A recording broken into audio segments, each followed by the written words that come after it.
Retrospect's a very alluring and powerful drug, isn't it? I spoke recently about things that I felt were kind of special in the past with regards to genres of music and the like. But don't get me wrong, this age is just so much better to live in with regards to just everything in life. There are some things that have deteriorated on a kind of societal level, and there's some things that are just vastly better. But last night, my daughter called me about 9 o'clock in the evening, and this happens on a relatively regular basis. She's got an Apple iWatch, and we barely speak, but I get to be with her more or less on a day-to-day basis as she goes to sleep, and as I hear her go fall silent, I end the call. And that is special. That is something that people in my position, where the position with me and my ex and the way we deal with our daughter is perfect. We have no issues with one another. We work together and it's absolutely fine. But I'm just saying, I am separated from my daughter for a certain amount of time, but I still get to share those magical moments, you know, because she's at the sort of older end of childhood now. She's 10 years old, and you know, I'm noticing the word daddy is slowly but surely being replaced with dad. You know, things are changing, and I don't have any sort of sense of sadness about childhood progressing like that. It's been a wonderful time, and it continues to be. And you know, I'm her father, and we are friends. She's my daughter. It's fantastic, and having everything at your fingertips.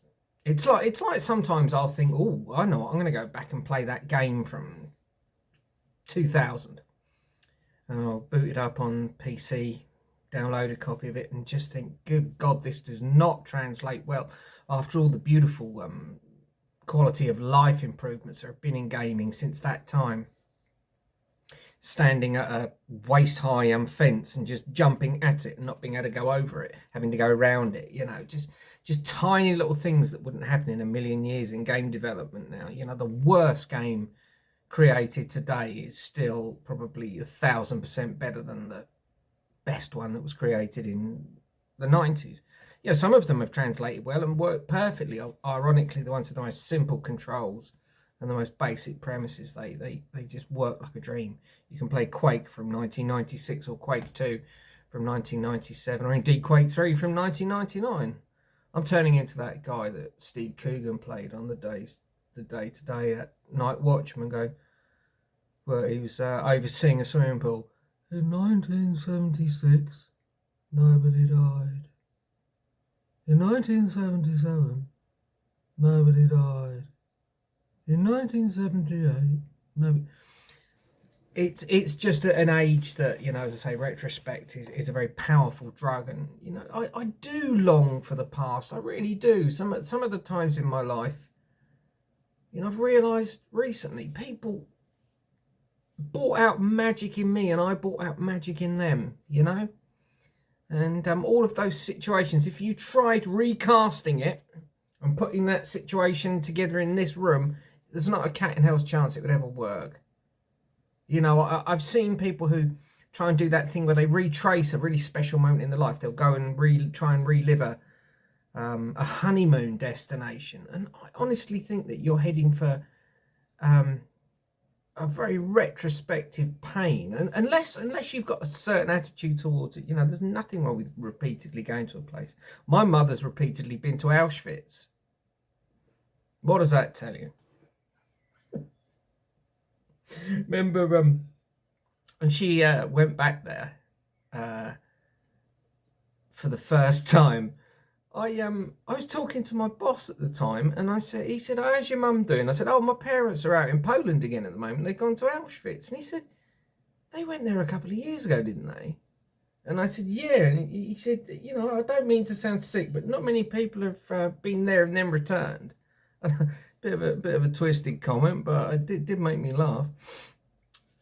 But yeah, you know, it's amazing that the past is a very alluring place. It's very safe because it's all done, it's all dusted, and there's no uncertainty. It's all completely safe.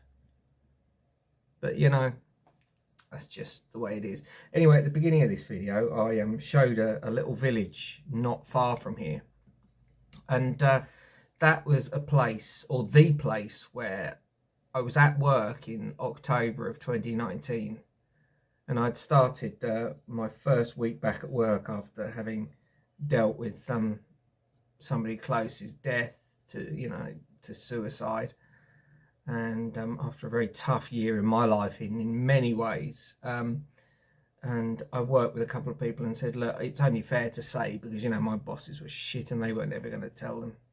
This is my first day back after this and this happened. They deserve to know. Don't worry, mate. You know, don't worry about it. And halfway through the day, it was just pissing down with rain. It was hard work. I couldn't keep up with what was going on. My mind was just absolutely shot. And yeah, this one guy, young guy, about 26 years old, his idea of don't worry about it, mate, was about sort of 3/4 of the way through the day going, do you know what? I've done 75% of the fucking work today. Why are you so slow? And I can remember just thinking, you know, it was about sort of 2:45 in the afternoon, nearly done. I just thought, I honestly can't do this. And I had this most dreadful feeling of, well, that's it, game over. Homelessness. I physically and, you know, emotionally and physically work as one in those situations. I thought, I can't do this anymore. What the hell am I going to do? But luckily, you know, I went to see my GP and made sure I was okay financially. You know, but words can't express about how bad things have been. Really can't put it into words.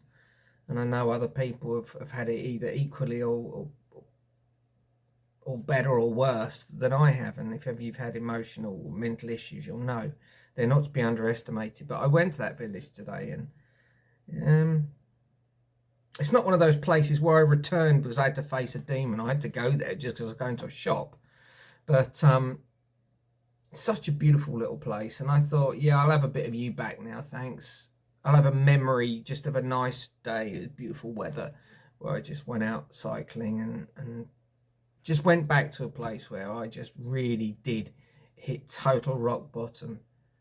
That was like the plug had been pulled out on my life at that point. But that day, that guy saying, I've done 75% of the fucking work today, was that sort of bit as the last bit of water goes down the drain. And yeah, I went back today, and it's beautiful. And my memory now of that place, and by talking about it now, is reclaimed. I'm telling you, some people are just fucking evil. They really are. I can remember this guy who made the comment that he'd done 75% of the work, although he hadn't. You know, it's one of those ridiculous claims, isn't it? God, you're always exaggerating. You must exaggerate 28 million times more than you need to, you know. But I remember months before I ever worked with him, seeing him sat grumpily on one of those kind of bollards that stop cars going near parades of shops. And he had a row with one of the drivers at work and was waiting to be picked up. And at the time I thought, yeah, I've worked with that guy. I can see why you've refused to work with him. Then I worked with him myself and just thought, no, that other guy's a saint compared with you. It's just nothing prepares you with how it feels when that last gurgle of optimism just disappears down the drain. Anyway, I want a bit of it back now.